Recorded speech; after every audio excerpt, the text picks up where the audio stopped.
Bonjour mes amis, j'espère que vous allez bien, toujours un plaisir de vous revoir.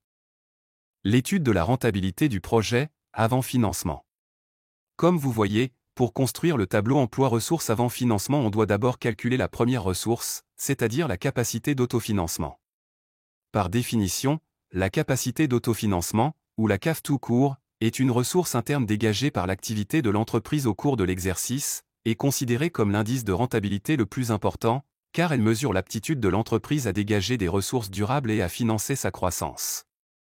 Comment calcule-t-on la CAF? Pour calculer la CAF, on doit utiliser les rubriques de la classe 6 et 7 du bilan. Donc comme première étape, le chiffre d'affaires qui est une rubrique de la classe 7 du bilan, auquel on soustrait l'ensemble des charges, fixes et variables, c'est-à-dire les rubriques de la classe 6 du bilan. Bon. En général, les montants utilisés pour cette étude sont futurs et prévisionnels. On suppose par exemple que pour notre projet d'investissement dont la durée de vie est de 5 ans, on va réaliser un chiffre d'affaires de 20 000 $ en première année. Et que ce chiffre va monter en cadence pendant le deuxième et le troisième exercice. Pour retrouver sa stabilité en derniers exercices, à savoir le quatrième et le cinquième. Même principe est applicable pour les charges, fixes et variables.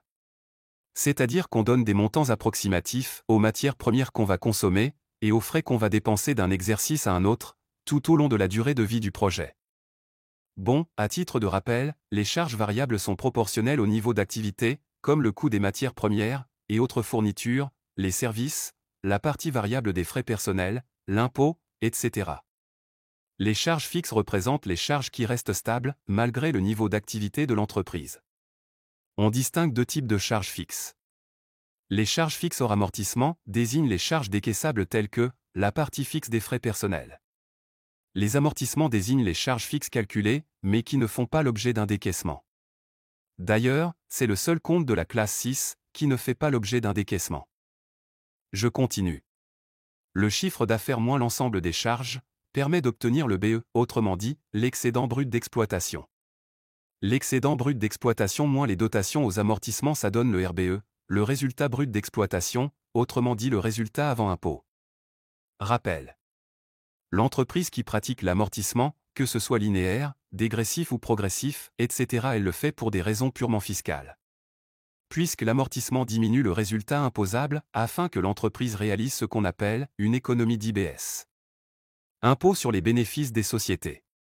D'une façon plus explicite, imaginons le montant global d'investissement égal à 100 000 $, sur lequel on applique un taux d'amortissement de 20%, on aura donc un montant d'amortissement correspond à 20 000 $ annuellement, c'est-à-dire chaque année l'entreprise enregistre une perte de la valeur d'immobilisation acquise de fait de son usage.